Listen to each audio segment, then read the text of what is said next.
I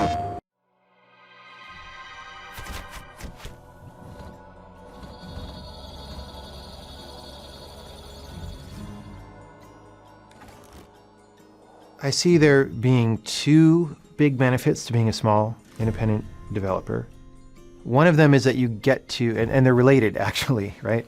So the first part of it is that you get to decide exactly what you're going to do, right? If we were part of a large publisher or publisher-owned developer, we don't exactly get to pick what we work on, or maybe they'll say, hey guys, pick what you want to work on. But then if we pick something too crazy, it's like, oh, hold on, we need to, make sure we get our money back, right?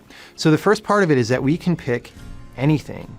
The field of what's possible in games is so large that we can sort of cast our fishing rod out into an area that nobody else is even looking at. Our new game, The Witness, is like that. The second half is that with that independence that we have and that ability to be free in what project we choose, we also have the freedom not to have to make a huge profit if we don't need to. I would definitely like to make our money back on this game, and I would like to make a profit on it, but it's not actually the number one priority, right? The number one priority is to make the best possible game that we can make that brings the most beneficial experience to the players, right? That's absolutely number one.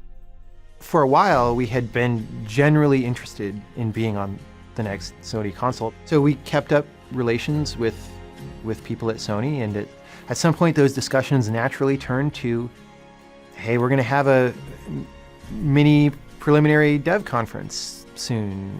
Do you want to be in there? And I was like, well, of course. And that was really good, and the ball started rolling. Like, as soon as we did that, I said, hey, we want a kit right now, because, like I said, it's a much more complicated game than our last game, so there's a lot to do. There's a lot to think about. But the trick is that there's magic there in the subject that we're exploring, and because the game was not constrained by financial fetters, we were able to find the magic and make it as good as we possibly could. And the game is a multi-layered thing, and every layer is absolutely the best that we know how to make. So when you go in, if you just are interested in a puzzle game and you're not really looking at story or philosophy or anything like that, there is a really good puzzle game there.